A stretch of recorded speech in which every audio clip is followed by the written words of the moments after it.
Hello and welcome to Why Wasn't It Better? I am your host, Patrick Darms. And I'm your co-host, Anton Paras.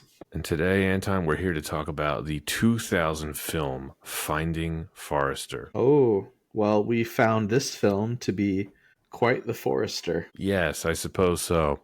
Do you wish that Avalon Landing was a real book?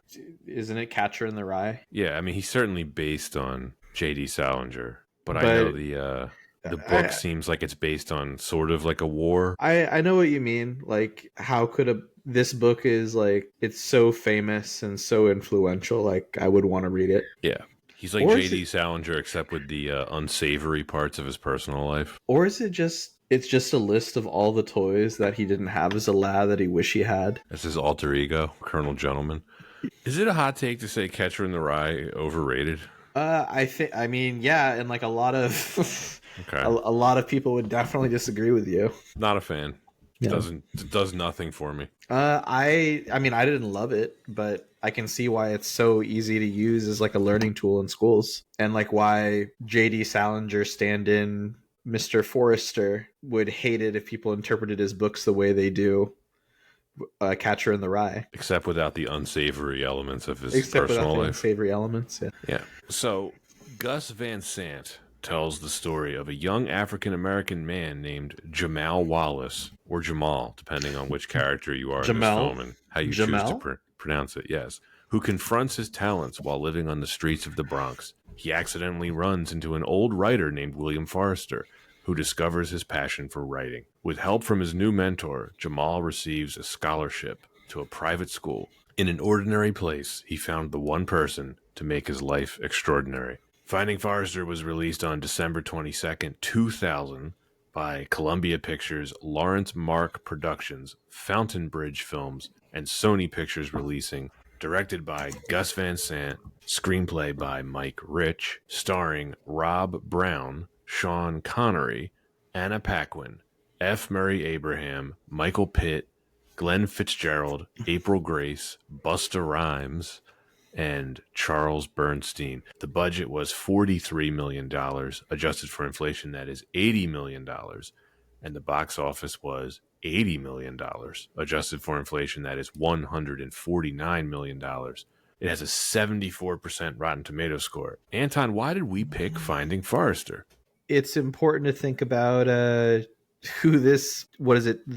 number one on the call sheet. Who's number one on the call sheet, of course? Rob Brown. Rob Brown is number one on the call sheet? No, he's not. It is Sir Sean Connery, the one and only. And hey, like, we're going to have a great time talking about Sean Connery, and this is absolutely one of the best films to cover on this podcast. It absolutely fits the category, for sure. Knowing especially how big of a fan you are of Sean Connery, like where does this film sit for you? Well, it's one of my favorite dramas from that era, like the turn of the millennium. I think it's a underrated New York movie. Oh yeah, it's one of my favorite New York City movies, even though I don't know if most people would put it as a New York movie. I don't know if most people would put this as anything. This movie's mostly forgotten. Yeah, but also it got good reviews. Yep. It didn't really get any awards attention. It didn't really make money. It's not a classic. It is a film that I saw in the theater, and it has always been one that I have revisited over the years. I bought it on DVD. I bought it on Blu-ray. I like it pretty much the same that I liked it when I first saw it. I went to see this in the theater with my dad. And it is interesting if you're prompting someone who's never seen this before, because you can ask them this question. What if I told you that Busta Rhymes traded lines in a movie with Sean Connery? Pretty good time. Pretty good time. And Anton, it also has probably one of the most famous movie lines, despite...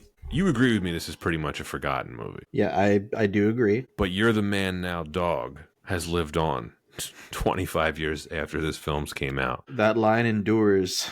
It does. I thought it was like the first meme, and according to ChatGPT, it is not the first meme, but it is certainly one of them. It really did create one of the earliest like viral meme formats, especially, you know, this was years before YouTube. And I think everybody our age probably remembers you'rethemannowdog.com. It's a pretty classic meme. It is. Checks out. The meme checks out. Before I turn things over to you, Later in life, this film kind of came back into my life in a different way. So when I first started seeing the woman who would become my wife, she was living in the Bronx, only a few blocks from where a majority of this film takes place. So I ended up spending, a significant amount of time there. And, well, depending on which subway station I took when I was coming and going from her place, I could either take the one that was like basically a block from her place, or I would go a couple blocks down and take the subway station from basically very, very close to where Forrester's building is. It is located on 158th Street, and for your own personal geography, Anton, that's like a 10-minute walk from Yankee Stadium. It's pretty convenient. It is, if you're a Yankees fan, like William Forrester is, of course. Yes. And before I forget, and then I'll turn things over to you, I promise. The time this movie comes out, right? 2000. William Forrester is a recluse. He really hasn't gone outside in years, right? Mm-hmm. And he's this massive Yankees fan. He's basically missing out on a recreation of the all-time great Yankees the all-time great Yankees teams that he enjoyed in his youth. He could have seen the core four Yankees of the late 90s win 3 World Series in a row, win 4 World Series in 5 years, and he missed out on it. And that's the biggest tragedy of the story, I think. It is a tragedy, but considering how much of a fan he was, he probably was still listening on the radio.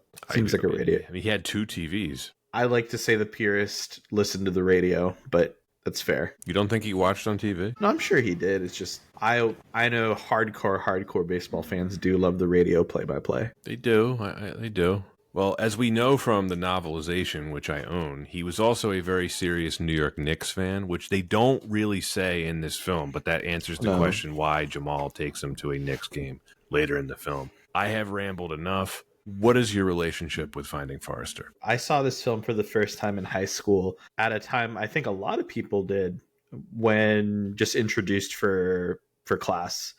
In my English class at the time, it was analyzing film and being able to break down just film themes, some cinematography, understanding what do we see in different scenes. And it always stuck with me. I think it's a really great film for when you're in high school.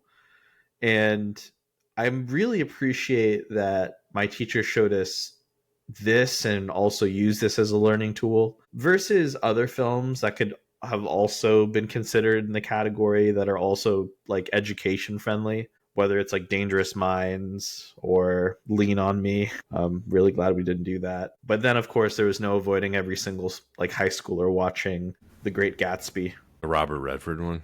Yeah, the Robert Redford one. One of the most boring movies ever. With Law and Order in it. We're going to cover it at some point. Yeah. I hate to tell you. It's a weird one. But no, seeing Finding Forrester in high school was really very entertaining, very thought-provoking, and to this day it has a special place in my heart because of that. So I'm excited, really excited to talk about some behind the scenes, our thoughts on it, and quick bit. Yeah, we cue the music. Yeah, the hype for this movie would have been on a prestige level, I think, considerable when this came out, because you have Gus Van Sant, who directed it. He's coming off of Good Will Hunting, which was a massive, massive break for him.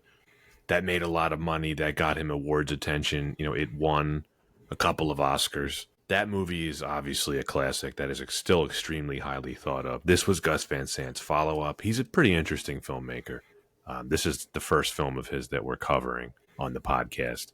And then, of course, this ended up being the swan song for Sean Connery. This would be his second to last film. It might have been better for his career if this had been his last film, but of course it was not. It ended up being The League of Extraordinary Gentlemen. A couple of years later, that is a film that we have covered.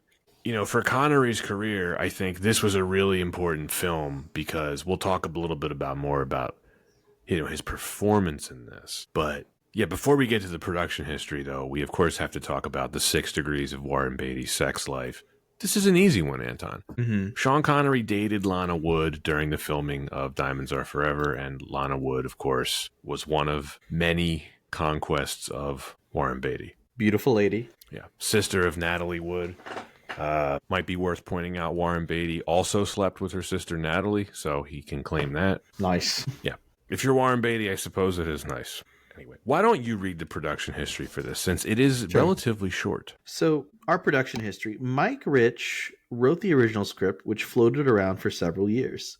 Before Connery became involved, Bill Murray was considered to play Forrester. Sean Connery, who produced his own films by this point, became aware of the script thanks to his friend John Calley, an executive at Sony Pictures. Connery personally asked Gus Van Sant to direct the film. The two of them reworked the script with Rich himself. Connery drew inspiration for his portrayal of Forrester from the biographies of J.D. Salinger and William S. Burroughs. The character of Robert Crawford, played by F. Murray Abraham, was based on the real-life Robert Crawford, who teaches history at Phillips Academy Andover, a private school outside of Boston. Rob Brown, who had no acting experience whatsoever, auditioned for the film, hoping to make enough money to pay his $300 cell phone bill. Van Sant had him read a second time and then cast him as Jamal. Principal photography took place in April and May of 2000, entirely in Manhattan, the Bronx, and Brooklyn. Many Mailer Academy scenes were filmed at Regis High School on the Upper East Side, and additional pickup shots took place in Toronto and Hamilton, Ontario.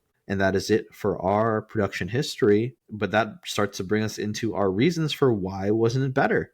Today's podcast is brought to you by J.B. Scotch. Or is it J&B Scotch? J&B Scotch. It'll make you go blind. It's exceptionally not smooth. Have you ever seen the series of Japanese whiskey commercials that Sean Connery filmed in the early 90s? Yeah, they're crazy. They are. He doesn't say anything in them. It's just basically clips of him drinking whiskey at a bar. Worth a watch. Yeah, Japanese commercials with American actors are always really funny. Yes, it was kind of reminds you of the Bill Murray connection, who was scouted for William Forrester. And this, of course, Bill Murray doing the Japanese whiskey commercials in Lost in Translation. It's it's like a weird full circle thing. I wonder if there's a connection there. What do they say? A life finds a way? Something like that. But speaking of life finding a way, this was Sean Connery's Swansong. He's the first discussion point for us. Where does this rank for you in terms of Connery's performances? This is one of his most emotional performances I think I've ever seen on screen. When a lot of people think of Sean Connery, I don't think that they think of the more emotionally vulnerable Sean Connery. It's safe to say. Not at all. I think when we think of Sean Connery, we think of masculine, bravado, charismatic, James Bond. That seems to be more his type, right? Yeah, for sure. I mean, you would think of him as very much an alpha male, leading, dominating, even in something like Indiana Jones and the Last Crusade, right? Where he's vulnerable in that in a different way, right? He's not the action type at all. He's just like this nerdy professor type, right? Remember, he's like very taken aback by his son's acts of violence, so to speak.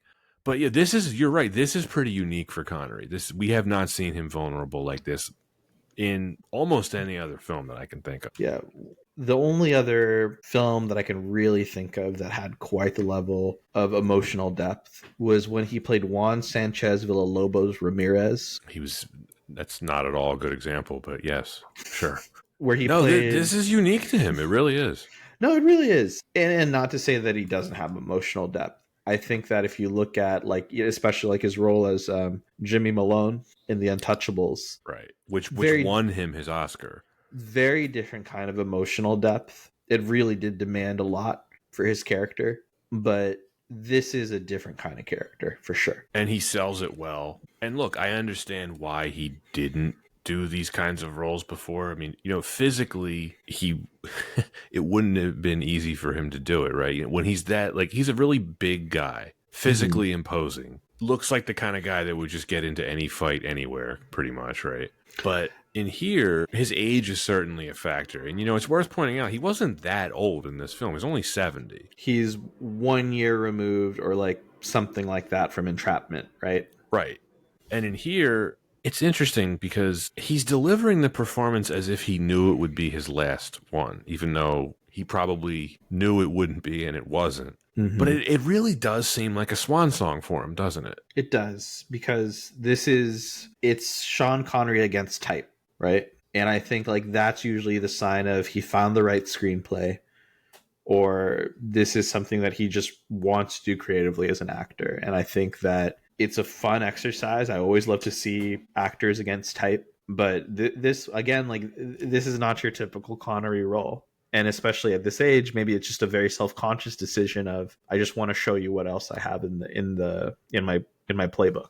And he does a tremendous job with it, I think. Obviously, I'm biased because he's basically my favorite actor. But he really does sell the emotionality. That scene in Yankee Stadium where he's talking about his brother, and then he buries both of his parents within months of his brother dying in a car crash. You really feel for the guy. Yeah, robbed of an Oscar nomination, in my opinion. I agree with you. I think that, especially as we get older, I think something that really stuck with me is his character wasn't just someone that's reminiscing on the past and like what pains him. He literally is stuck in time. And I've never been, and watching that and really hearing his monologue at the ballpark was just such a masterpiece of capturing that of a man lost in time and the emotional depth it takes to really capture that on screen. And so I think that really stuck with me with the rewatches. That was probably one of my favorite scenes. Yeah, I mean, so this film had a pretty big impact on me as a 12-year-old when I first saw this. I feel differently about it now, as you know, you usually do when you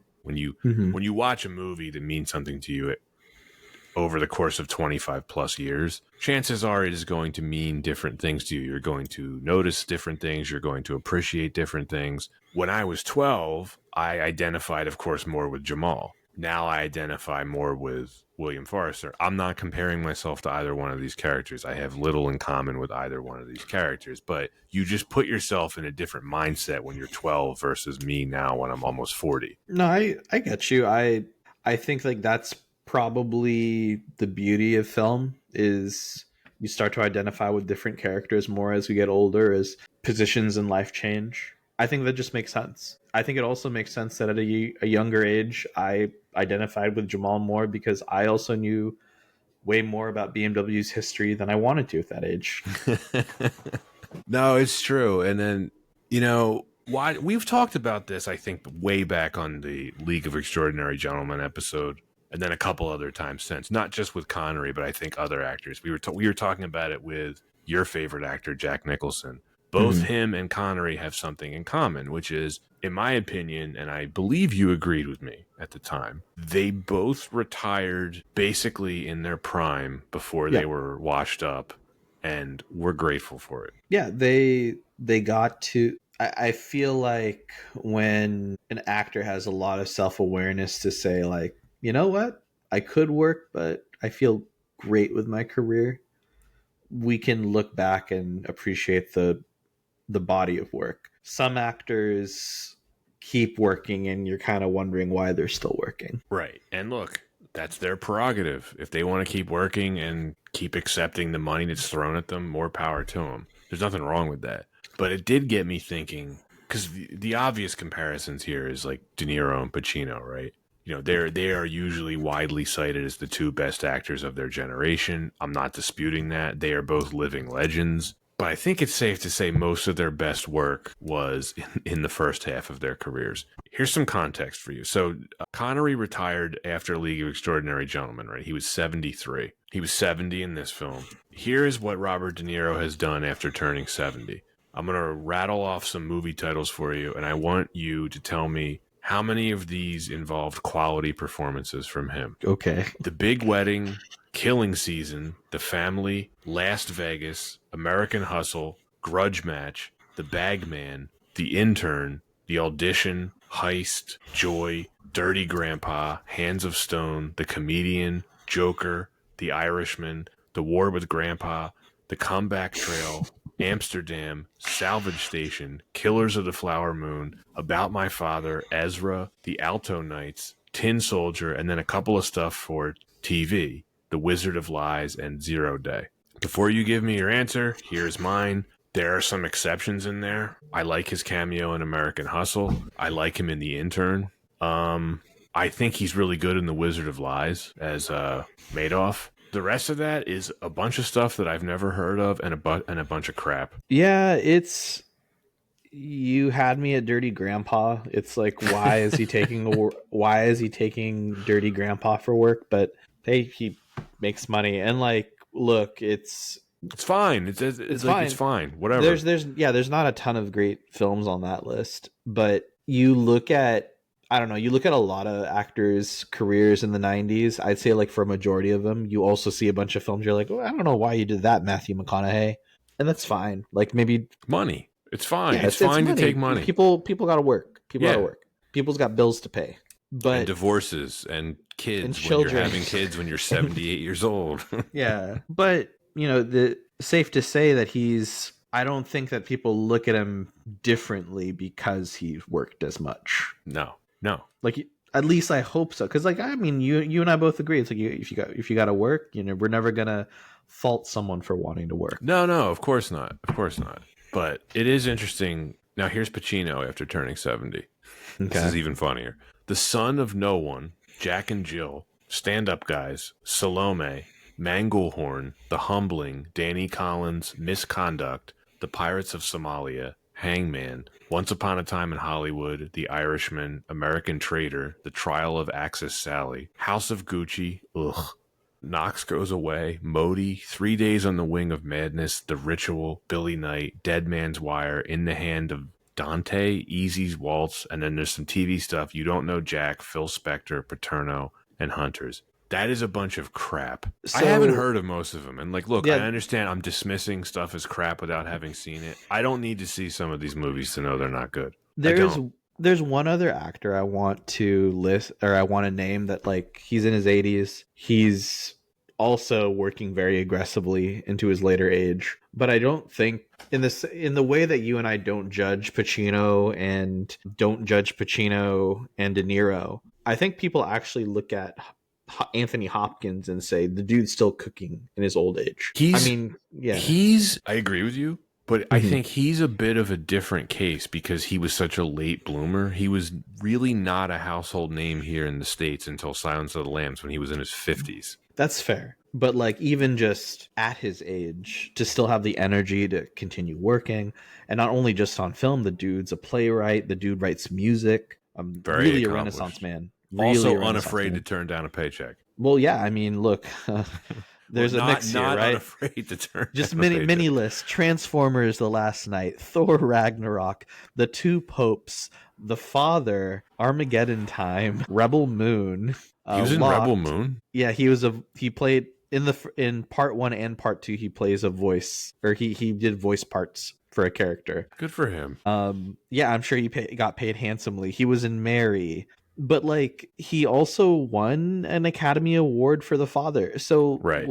The dude, he is still winning in his late 80s. You said we weren't judging De Niro and Pacino for this, but like we kind of are. Yeah, we basically are. Like and especially now when we're comparing this to going back to Sean Connery, there is just a ton of respect for knowing when to hang it up, but wanting to also have a lot of fun with the last role. Both of us are saying this out of love and respect. What I'm saying is, and it's the same way with you and Nicholson, you're just grateful, like I am with Connery, that we never got to see him like washed up. Right, like I never had to see Nicholson do an MCU film. Right. And it's funny how you love Nicholson, you love the MCU, but I know what you mean. Like, or like, he would have been way too old, and it would have been weird, and or like, I'm good. I never had to see like Jack Nicholson do a cameo in the Jackass movie, you know, or anything, or be in a movie with Dave Franco. Like, I don't want to see that. So to bring it back to Connery in this film, very introspective performance, very sad. Mm-hmm. It is kind of a shame this wasn't his last performance. You know, it's a far more graceful exit from film than League of Extraordinary Gentlemen. I mean, I think it just feels like a very great send-off if it was his last one, because I think especially with the emotion that the character brings, it's fair to say it tugs at the heartstrings a bit. So you almost want this to be the goodbye, right? It does. I mean, you know, when you hear him reading off his final letter to Jamal at the end of the movie, it's very touching. Mm-hmm.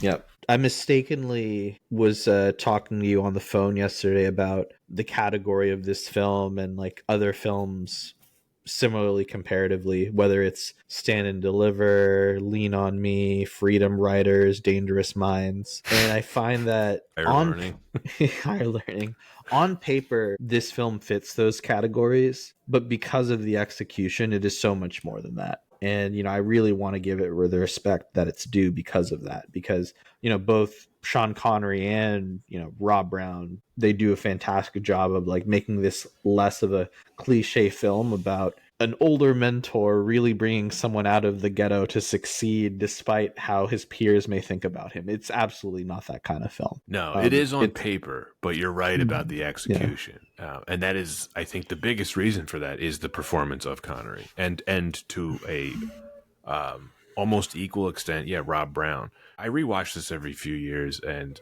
it's an amazingly quotable film, and the more I see it, the more quotable it becomes. Mm-hmm. There's a lot of great lines. I mean, "You're the Man Now, Dog" is the very famous one. That was from the trailer. That's what actually took off. That line has become far more famous than the film itself. But there are some other ones that I think really stand out.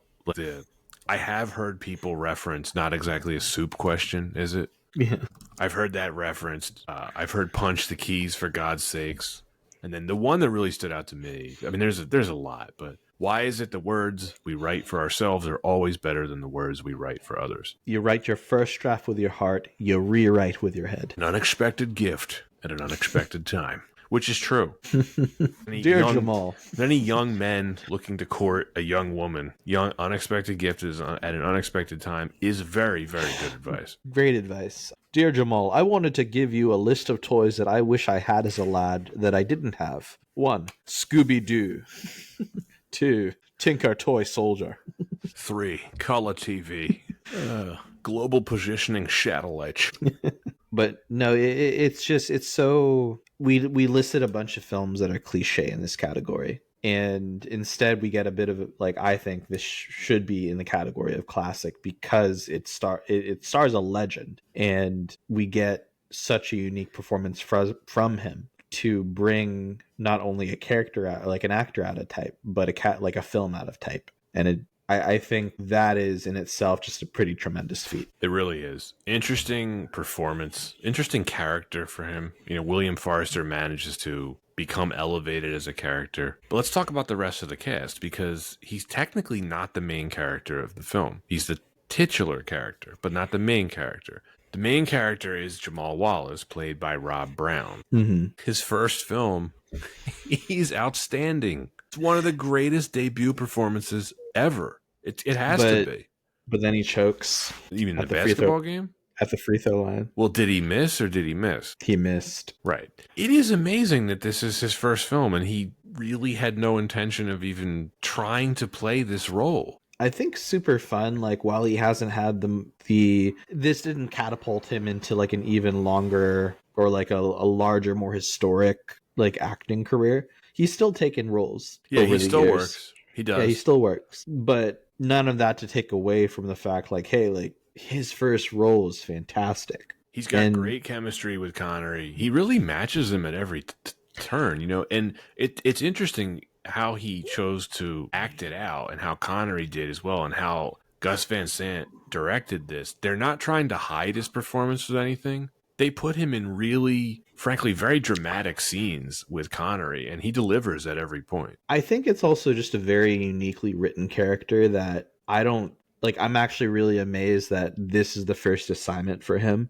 Not only is he playing someone that is capable, because he's a great writer, right? He is already a really great writer, but he has to play someone that also balances between two worlds. He's not really accepted in his public school because he actually is kind of a nerd and really good at writing, but he's not accepted in the prestigious school because, well, he's not part of upper society. He just got here because of the scholarship. Right.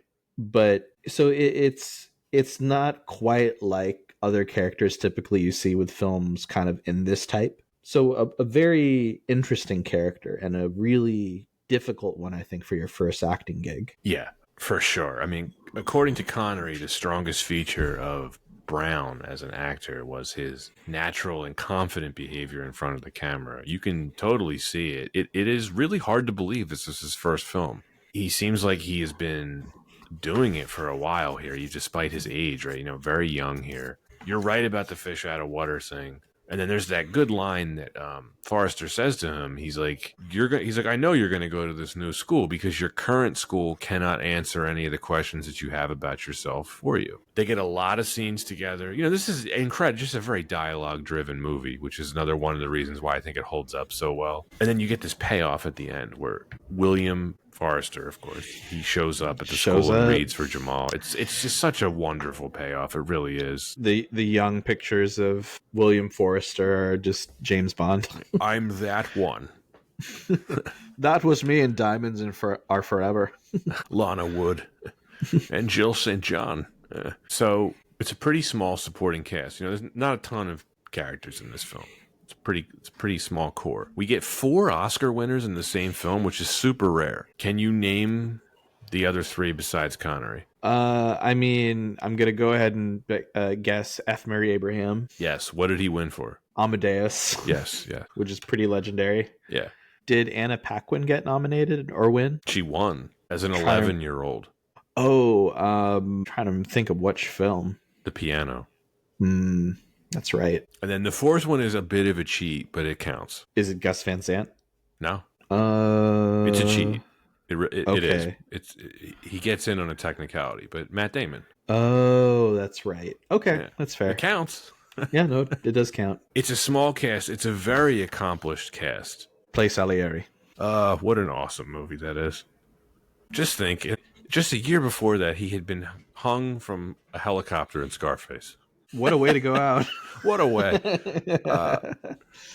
What's reassessing this film now, which I didn't get to do in 2000. It's like, at no point does Forrester call Jamal Kohai. Oh, that's pretty hilarious to think about. Don't you fuck with me. It just goes off in Japanese. I want the names of all the individuals who found the body. So just going through the cast, right? Anna Paquin, again, easily could have been a very stereotypical character. She's really good as the pseudo love interest. I really like her here. Yeah, I think that, especially considering like her dad being the head of the PTA, basically. I don't think that's how they phrase it, but yeah, he's like on the board of the school, right? Yeah, the head of the PTA, exactly. How much do you think their house cost in Manhattan? Millions. Like it's like 20 million, maybe. Yeah, like sure. Yeah. Then yeah. No, this was a big year for her, Anton, because she was in X-Men same year as Rogue. Yeah, I think this was the best era of Anna Paquin, by the way. Yeah, probably the peak of her career. I mean, if you want to say winning the Oscar was the peak of her career, you could. But of course, she was only 11. And I mean, I think she's interesting because she won an Oscar as a child.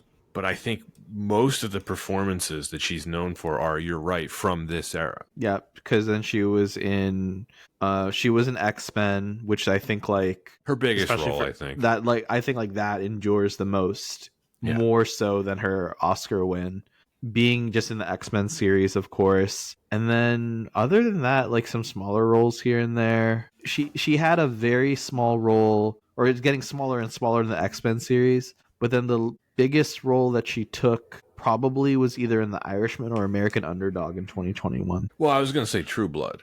I mean, that was big for her. As a series. Yeah, but that was certainly big for her. So in the novelization of this film, they become a couple, which you don't see in this film. Fine that they didn't become a couple. I mean, that's fine. I wish they had given her a little bit more screen time. Because I didn't even notice this as much as I've seen this film. I did not notice this until the last rewatch. She kind of disappears from the film. So she's in the last scene where Forrester reads the speech, or not the speech, but the essay that Jamal writes, right? And then you know how in the next scene after Forrester tells Jamal he's leaving, he's like, I'm going back to Scotland. It cuts to a year later. We see Michael Pitt's character talking to Jamal, right? Mm-hmm. But no Claire, no Anna Paquin. So it's almost like was she not available? Because it feels like she should have been in the very end of the film. I don't know if something got cut from the film, or they're like, you know what, this romantic angle probably shouldn't anchor the end of the film. But I actually think that's probably the next bit of it. I could see it distracting a bit. I thought it was just jarring kind of on the last rewatch. Yeah. I'm like, what happened? Like, why isn't she in the end? She's such an important character in the film. Because her mutant powers force her to absorb the life essence of whoever she touches, and so she had to protect Jamal and leave. Are you saying she gave Forrester cancer? No. Don't. I think that's a different mutant power. Right. No, that wouldn't have made sense. F. Murray Abraham, he basically plays the villain of the film, Professor Crawford. He plays an amazing asshole. He plays like, so this is why I love this film in this category. I don't even know what to call the category. Like, mentors helping troubled kids. Is that the film category? He's not troubled. Yeah, like and see, like, that's why the film is also out of the we can just say you could call it the white savior trope. Yeah, so there's the white savior trope. This is absolutely not that kind of film. I think it's more complex than that, but I think if someone were to call it that, I couldn't disagree. Yeah, I think that it, like, there is a reason why on paper, again, you can compare it to those other films, because I think it elevates above them. Yeah, but what I really love is that you have an actor like F. Murray Abraham playing the bad guy, but he's the most believable bad guy. Like, he's like, it's the same level of, like, the really hateful teacher that you have in high school that is holding it against you that they never succeeded in whatever they wanted to do. They don't want to be challenged. They have this ego among themselves. It's like, did you ever have a teacher in high school that insisted that you call them doctor? In college, yes. In high school, I had a teacher like that. In high school, I did not, but in college, for sure. When I think of the stuffy, stiff upper lip, like Northeast prep school wannabe author professor, F. Murray Abraham is who I think of because of this film. Mm-hmm. He's a American Snape? Kind of, yeah. Because I like the backstory that they give him, where he was this failed writer and he basically had a chip on his shoulder for decades. I know him. The boy had a chip on his shoulder so big he ate it. Robert Crawford? Yeah, I fucked his wife. Oh, yeah. Oh, and he hated me for it. Yeah. His performance really does match the writing because he is antagonistic, but he doesn't turn into like a cartoon villain.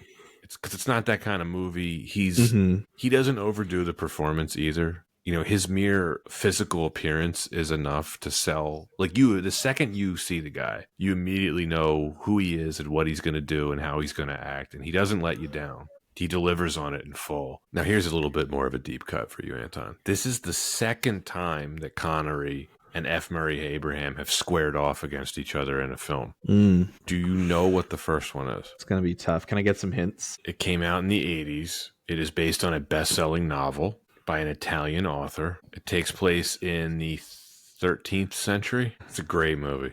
Fantastic book and a very good movie. Well, it takes place in a monastery, and it's a murder mystery. Okay, I got it. Beyond the Stars. No, good guess, but no. Have you seen this film? So I'm looking at it right now. I have not seen this film. Say it for the listeners. The Name of the Rose. Yes. It is a film that we are going to be covering on the pod at some point. It's great. It makes sense for the podcast because it completely flopped in North America. It made okay money in Europe. But it is also something that, based on the novel that it was adapted from, should have been a classic, but it isn't. I really like it. I also love that Christian Slater is in this. Yes, he is. Our friend Michael Lonsdale's in it. Good old Michael Lonsdale. Ron Perlman's in it. It's a pretty good cast. A young Ron Perlman. Yes. You're going to like it, I think, because it's basically Connery playing Sherlock Holmes, and Christian Slater is his assistant. And he's trying to solve a series of murders in this abbey. It's pretty cool. That does sound like fun. It is. Moving through the rest of the cast here. Young Michael Pitt. Good stuff. Early role for him before he went off the deep end. Yeah. Yeah, there's a lot of... you can read a lot about Michael Pitt. Let's just put it that way. I really like the woman who plays Jamal's mom. I think she's really good. And then Busta Rhymes is good in this movie. Yeah, Busta Rhymes, not a large acting career, but very, very fun to see him in this film. I was trying to find out. What's his best film? Halloween Resurrection, maybe? You're putting that above this? I mean, bigger role. He had a much larger role. I love the Matt Damon cameo at the end. Yeah. Pre a lot of big films for Matt Damon. Yeah.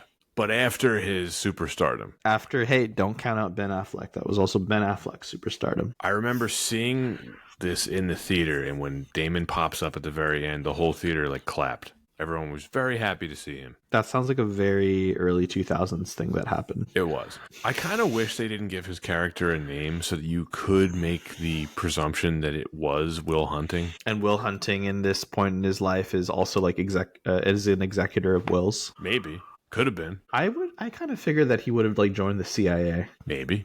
Could have been. And then he like lost his identity and had to be on the run. Have you ever read about the potential sequel they never made where he does join the CIA? The Bourne Identity? No, for real. They wrote a script for a sequel to Good Will Hunting.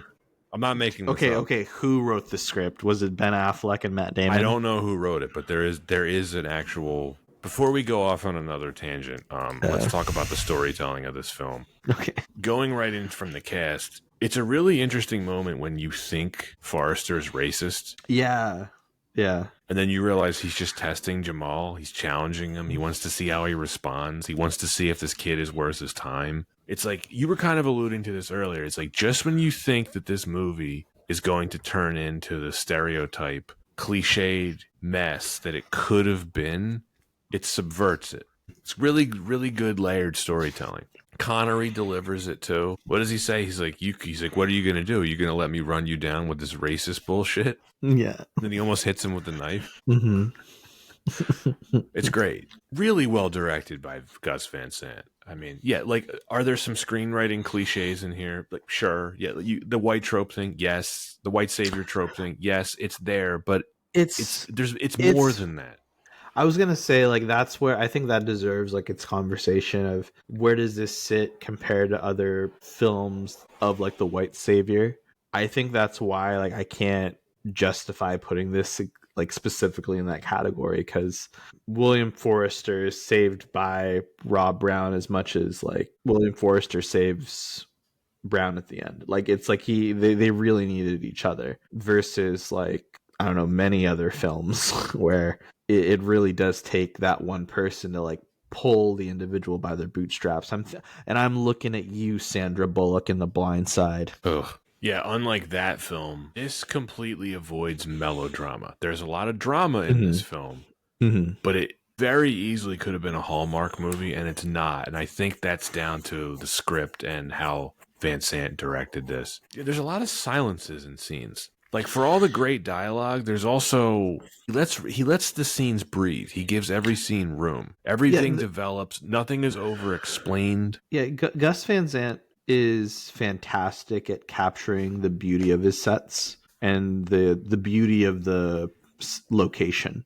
I love what he does with New York in this film. Like you said, like a great New York film. One of my favorite San Francisco films of his was Milk, very famously, and I think he captures like the way he was able to recreate like 1960 San Francisco is really beautiful. So I think very similarly, being able to capture the beauty of New York, this really does feel like a New York film, and a part of New York that you don't often see in film. Yeah, mainly just on Seinfeld.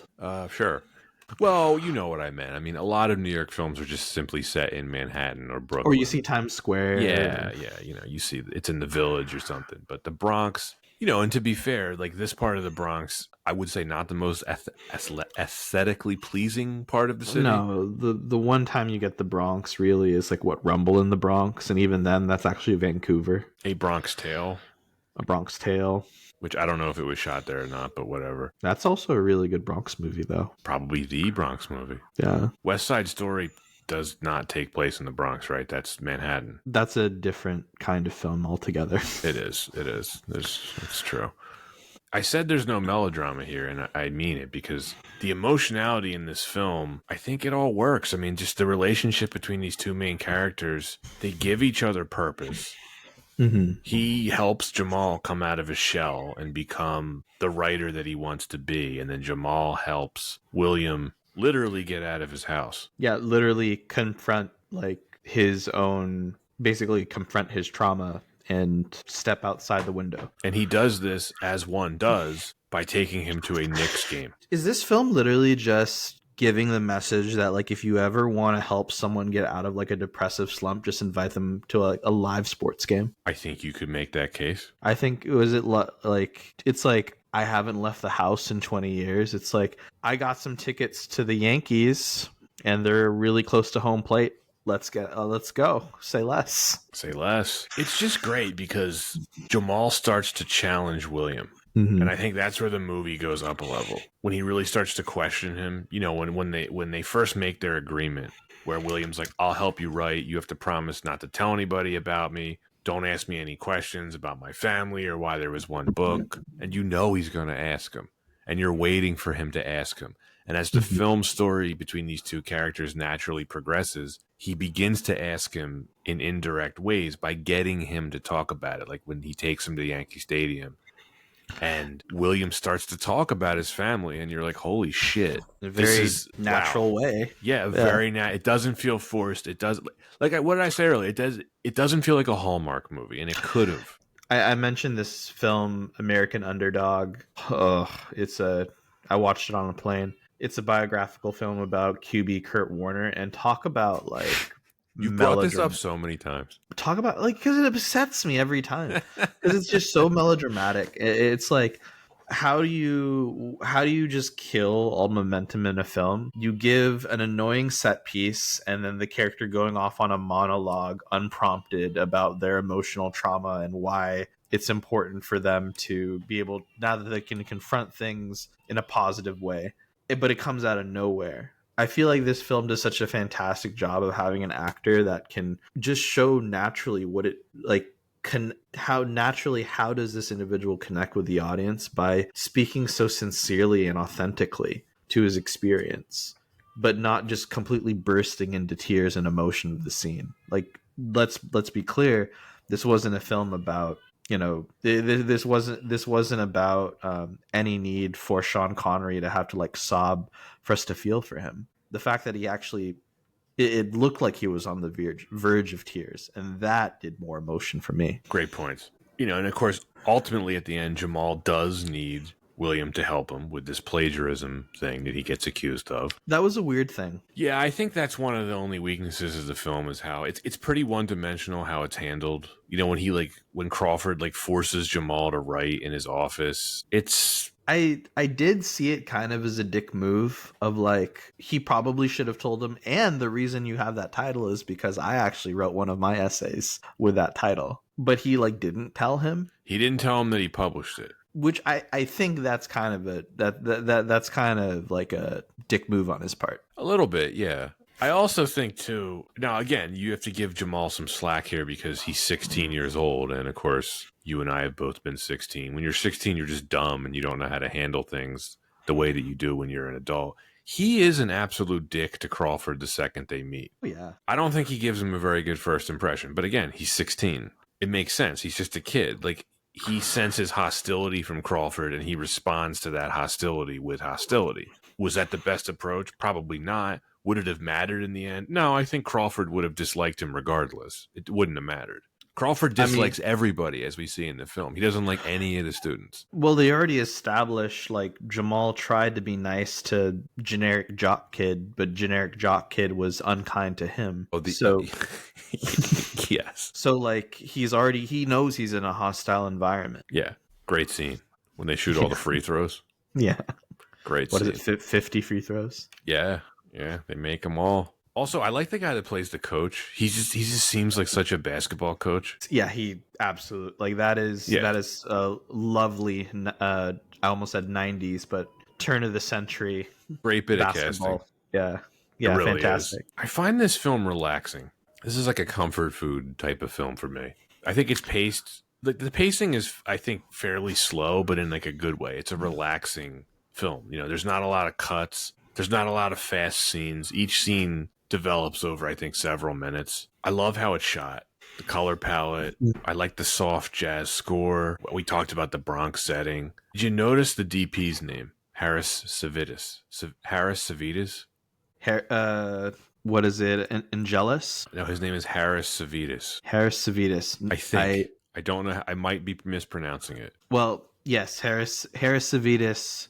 Oh, this Harris. Okay. Yes. Yeah. Yes. He has shot a lot of stuff. He unfortunately passed away a little over 10 years ago, but frequent collaborator of David Fincher and Gus Van Sant. I wanted to shout him out, Anton, because he shot Zodiac with Fincher. He also shot Milk. So this is tracks. There you go. And The Game. Love The Game. Yeah. Absolutely love The Game. Another fantastic San Francisco movie. That is such an underrated movie. It is underrated. I think Fincher fans know how good it is, but I don't know about general audiences. We'll cover it.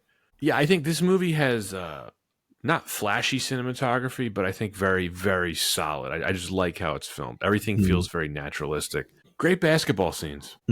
Love me some New York basketball scenes. I think the basketball scenes, I think it's edited in a way you can tell they're not real basketball players, but it works for the film. Do you think they took the subway to Madison Square Garden? They definitely took a bus. In that bougie-ass prep school, you kidding me? They ain't touching the subway. They made Jamal take the subway. No, I'm just kidding. They made Jamal. Do you think William Forrester brought like $1 because he thought that's how much the subway would cost, and then he's like, "Oh, you're like a few quarters short." You mean when they go to the Knicks game? Yeah, maybe. Did he even have like cash? Do you think? I don't think he's someone that like didn't have money. He had like Buffalo nickels. He had $2 bills. I do think that he's probably very well read and very well aware with like modern politics and everything going on day to day. But like, he's an avid reader of the newspaper. Yeah, yes. But I wouldn't be shocked if he was like, "What's a banana cost? $5." Back when the Yankees drafted Mickey Mantle. Just, he's wondering if the Yankees have drafted Satchel Paige. Who's this new guy on the team? Roger Clemens? What's his deal? Alex Rodriguez. Oh, he'll never play for the Yankees. They would never trade for a player of his character. You know what he would have rightfully said in the late 90s? Well, why would they sign Alex Rodriguez? They have Derek Jeter. They play the same position. Surely they would never play on the same team. That wouldn't make any sense. That's funny. Well, speaking of the devil, I mean, old Yankee Stadium, great to see it. You love it. You love to see it. The whole backstory about William and his brother being Yankees fans and spending their summers there, fantastic. It's touching. Very touching. It really is. Back when the Yankees were the most dominant team of their era, for sure. I was trying to figure out how many World Series they would have seen based on when we know that his family moved to the United States and when his brother went away to Korea. It wouldn't have been that many, believe it or not. Only a handful, even though the Yankees were just dominating back then. Fair. But just for some perspective, they won World Series in 49, 50, 51, 52, 53. Pretty good. Generous. Yeah, not bad. No big deal. Yeah. I was trying to figure out which Knicks game this was filmed at. I think it was the Knicks-Hawks game on February 14th, 2000, according to the internet, but I couldn't actually confirm it. So the 2000 New York Knicks, of course, featured Latrell Sprewell.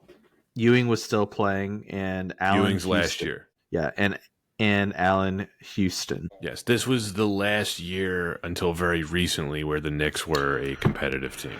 They went to the Eastern Conference Finals. But of course, technically, this film story would take place probably during the 2000 to 01 season, which is when the decline started. Oh, yeah, 2000 to 01. Oh, they finished barely over 500. Yeah, that was the last year they were respectable. But they did lose in the first round of the playoffs. This was when Scott Layden had taken over as general manager. And this is when they very foolishly traded away Patrick Ewing for a bunch of just really horrible players who had horrible contracts. And it set the franchise up for many, many years of hilarity and incompetence. But it also did feature... do you know who number 9 was on the team at the time? No. All I can say is his son plays for the team now. Oh, Rick Brunson. Exactly. Yeah, okay, yeah. Pretty interesting. He was a bench warmer for the Knicks, but... way less interesting. Mark Jackson was on the team. That was the tail end of Jackson's career, right? Oh, yeah. I want to say that was... Maybe his last season, right? No, his last season was 04. Was it 04? Jeez. 04, he like played like half the season with the Rockets. I don't even remember that. Yep, he only played like literally half the season. Okay. Well, that was a tangent. Yeah, do you remember Glenn Rice? I do. Was he involved in the Ewing trade? He was involved in the Ewing trade. Yeah, then he wasn't very good. Yeah. I don't want to talk. I can't even think about that whole era of the Knicks. It's not good. It gets dark. It gets real dark. Anyway. Yeah. I highly recommend reading the novelization to this film. It goes into more about Jamal's writing and William's backstory. Pretty interesting. If you like this film, check it out. I think another really great thing I love about this film is all the writing and the bits of writing that we do get from both sides is really, really good. It's really poignant. I think some films, they talk about, oh, like, he's such a great musician, but then like you actually hear the music in the film and you're like, it's all right. Right. Or like or the fact that we do get great examples of like how good they are as writers. So that adds to the believability. It does. You're right. And they don't overdo it. It doesn't feel like a cliche. Yeah, the only bit is just kind of wondering what were the contents of William Forrester's famous novel, or how good was it? Apparently very good, because you had characters like Claire. She's like, I've read it a dozen times. I remember I was on a date, and this was like, I was right out of college, and the girl asked me like, oh, like, so what are some of your favorite books? I mentioned I like reading, and I completely blanked. And I was like, I really love Of Mice and Men. She's like, what? Of Mice and Men? I'm like, yeah, like it just really sticks with me. And I just named all of the same literary themes that I remember from high school about the book. You would have been better off saying Avalon Landing. Yeah, Avalon Landing. You know, I'm a big Forrester fan. Well, what else did he write? Nothing. Just the one. Thanks, English class in high school. Harry Potter. Yeah. John Grisham. Tortilla Flats. Or you do what every person in my high school did when they didn't know what else to do for a book report. Like, I remember I think it was sophomore year, basically half the class did their book report on the Da Vinci Code, and our teacher got pissed. Oh, I remember that. I remember that era. Because everyone read it. Everyone was reading that book. But instead, they weren't reading Avalon Landing. Enough about the fictional book that's in this. Check out the novelization if you like this movie. It is very rewarding. Quick bit about that BMW scene. Are those the most stereotypical 2000s sunglasses that you have seen since Mission Impossible 2? I thought he was part of Tony's crew. Like, no joke. I was just like, oh, like, this is like someone in the mafia. He's not dressed like someone in the mafia, though. He's dressed like he's Crawford's son. Right.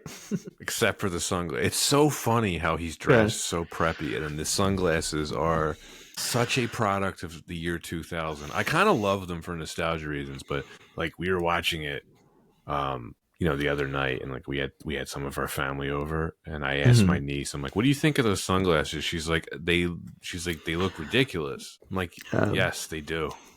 Because they are. They're probably like $1,000 on eBay right now, I would assume. Those sunglasses are definitely quite a trip. Do you remember the ones where I think, were they Oakleys, where they wrap around the head? Yes, I think they were Oakleys. Which I think these ones were Oakleys, right? Yeah. The red tint. Yeah. That was something you definitely saw in that era. You don't see that much now, the red tint. No, not unless you're Cyclops. Same year. Anna Paquin. Rogue. There's your connection. Life Finds a Way. Life Finds a Way. My last bit about the poster was clearly a ripoff of Scent of a Woman, right? Had to be the same designer. That's so funny. Anton, that's it for my notes. Do you want to wrap this up? Sure. Let's wrap it up. You're the man now, dog. All right then. Really quick bit. In November of 2020, it was reported that NBC was developing a TV series adaptation of this film. It was going to be produced by Steph Curry's Unanimous Media and Sony Pictures Television, with TJ Brady and Rashid Newsom as executive producers. Writer Tim Story was going to direct. Obviously, that has not gotten off the ground, but I wanted to highlight that for you, not only because of the Steph Curry connection, but this film does have certain legs all these years later. I mean, it maybe not enough legs for the TV series to actually happen, but kind of crazy that was a thing a few years ago. Steph Curry's Unanimous Media. Do you know anything about that? Because I don't. I don't. if it's anything like his real estate company, they're willing to like bust unions so they can get a better price on the real estate development. As you do. That's what Crawford would have done. That's what Crawford. Are you challenging me, Mr. Wallace? Kipling. Shaw. I like to be. I like. Come on, Professor Crawford. Oh, it's so great. I want to do that, but with just like rappers' lyrics and just different rappers. Easy E. All right. So my rating for this, I genuinely love this film. It's one of my favorite films from the era. I like it more every time I see it. It doesn't have the same emotional impact on me today that it did at 12 years old, but I still find it to be incredibly rewarding. It's one of my favorite performances from one of my favorite actors in Sean Connery. And then newcomer Rob Brown, he matches Connery at every turn. It's an incredible debut performance from him. The rest of the cast are outstanding. I wish more people would see this. You know, we probably could have said this earlier, but this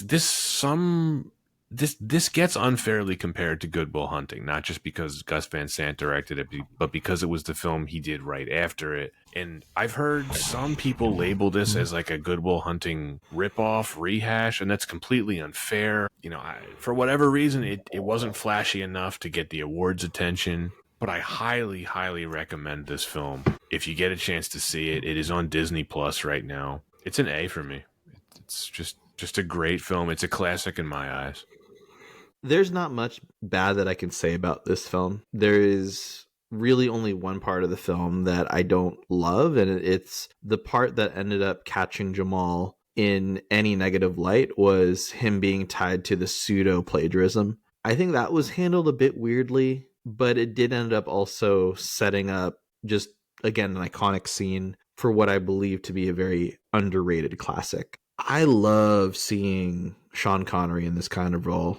And it's an amazing thing to not only see Sean Connery bring like an emotional home run in just, again, in a against type role, but Rob Brown playing as a rookie and having never acted, just act beautifully with Sean Connery throughout this film. And it brought to it a level of authenticity and just enjoyability that you typically wouldn't expect out of films like this. And we said before, there's on paper they really could have had this as more of a cliche white savior kind of film, a la Dangerous Minds or Freedom Writers, The Blind Side, but it's not that at all.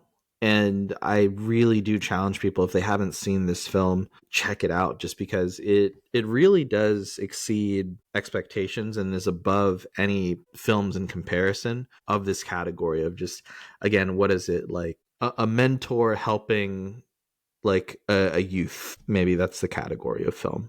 It is such a great film. It is a great film to look at. Top down, I really, really can't think of too much that I don't like about this film. Yeah, it's an A. Love the love for Finding Forrester. Well, Anton, that is it. I think we said everything that we needed to say about this film. We found Forrester for sure. Yeah, I don't need a TV series based on this. I think this film's fine by its own. I guess Steph Curry thought the same. So yeah, good enough. I'm fine with it. Yeah, that is it for this edition of Why Wasn't It Better? You know, as always, we thank you for listening. If you're new to the pod and you like what you hear, give us a follow and subscribe. We are on all the social medias. Links to those are in the description. And if you really like what you hear and you want to throw us a few bucks, we have a Patreon that you can sign up for and contribute to us monetarily. You're going to get stuff like episodes a full week early and ad-free. So do it as we conclude 2025 and head into 2026. Thanks for listening, and see you next time.